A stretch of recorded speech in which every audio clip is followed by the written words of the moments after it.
বল্টু, তোমার রেজাল্ট এত খারাপ হলো কেন? কালকে তোর বাবাকে একটু স্কুলে আসতে বলবি, তার সঙ্গে একটু পরামর্শ করতে হবে।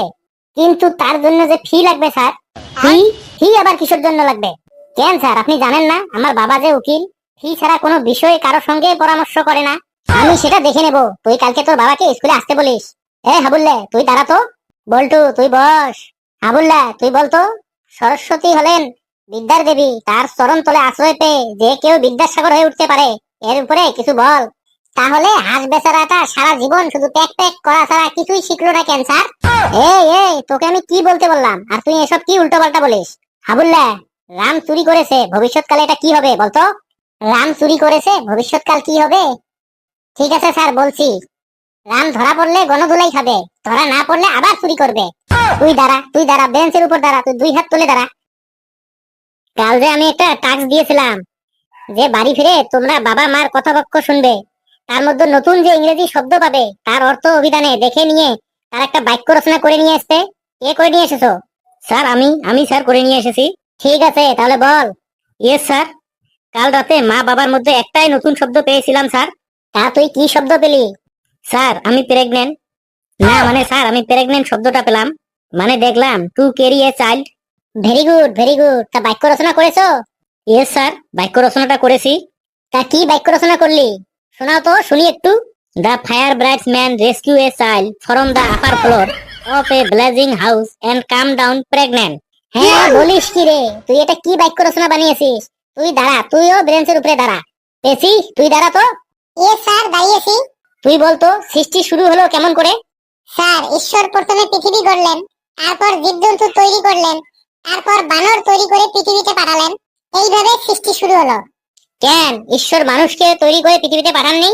কিন্তু স্যার, কাল আমার বাবা বলেছিলেন যে আমাদের পূর্বপুরুষ বানর ছিলেন। আমরা সামগ্রিক বিষয়টি নিয়ে আলোচনা করছি, তোমার পরিবারের কথা ক্লাসে কেন? তুইও চুপচাপ দাঁড়িয়ে থাক। ওটাকে বালক নাকি? বালক, তুই দাঁড়া তো। দাঁড়িয়েছি স্যার, বলুন। তুই কপাল নিয়ে একটি কবিতার পংক্তি রচনা করতো। কপাল ভাসিয়ে যায় নয়নের জলে। এই তুই একটি গাধা, চোখের জল কখনো উপর দিয়ে যায়? স্যার, পরের লাইনটা আগে শুনুন। ঠ্যাং দুটি বাঁধা ছিল গাছেরই এক ডালে, কপাল ভাসিয়ে যায় নয়নের জলে। হারামজাদা, তুই চুপ। তুই একদম বেঞ্চের উপর দুই হাত তুলে দাঁড়া। তোরা কি কেউ বাড়িতে পড়াশোনা করিস না?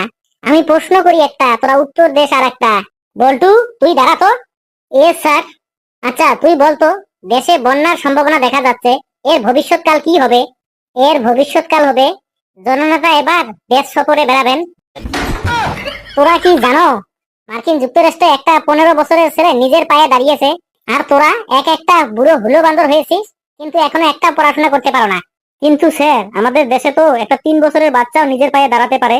দেখ অমর, তুই কিন্তু বেশি বকবক করিস না, তুইও দুই হাত তুলে দাঁড়িয়ে থাক। আবুল্লাহ, তুই বলতো ভূমি থেকে উৎপন্ন সবজির একটা নাম। ভূমি থেকে উৎপন্ন সবজির নাম আলু, মূলো, রামচন্দ্রের স্ত্রী সীতা। তোরা কি রে, তোরা কি? আমি কি স্কুলে এসেছি না কোনো চিড়িয়াখানায় এসেছি? আমি কি বলছি একটু মন দিয়ে শোনো। মানুষ কাকে বলে? যে অন্যের উপকার করে।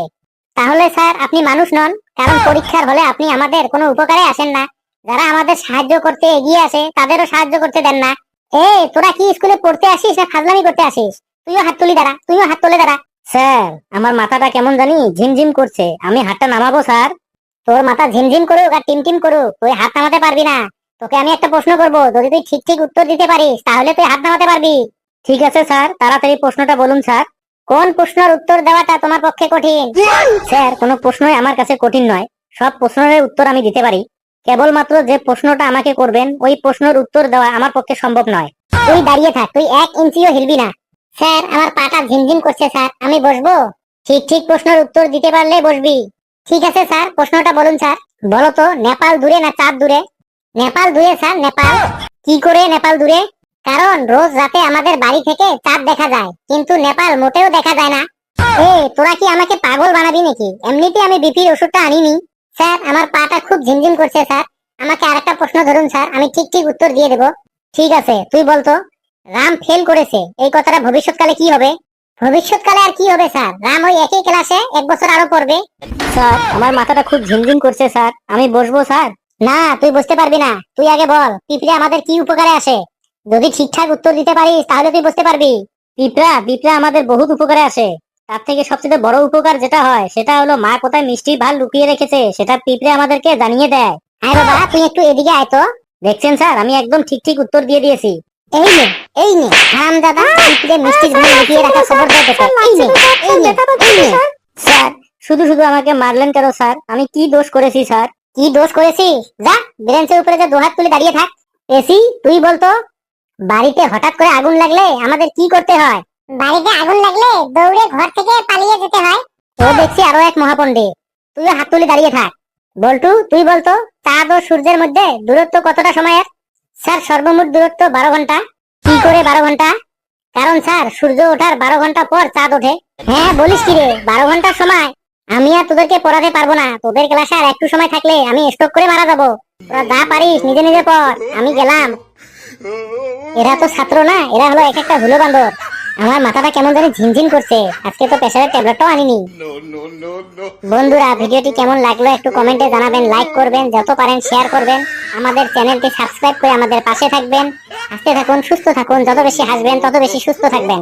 আজকে আমাদের কারো পড়া হয়নি, তাই আমরা সবাই মিলে উল্টো পাল্টা অ্যান্সার দিয়ে মাস্টারকে পাগল বানিয়ে দিলাম।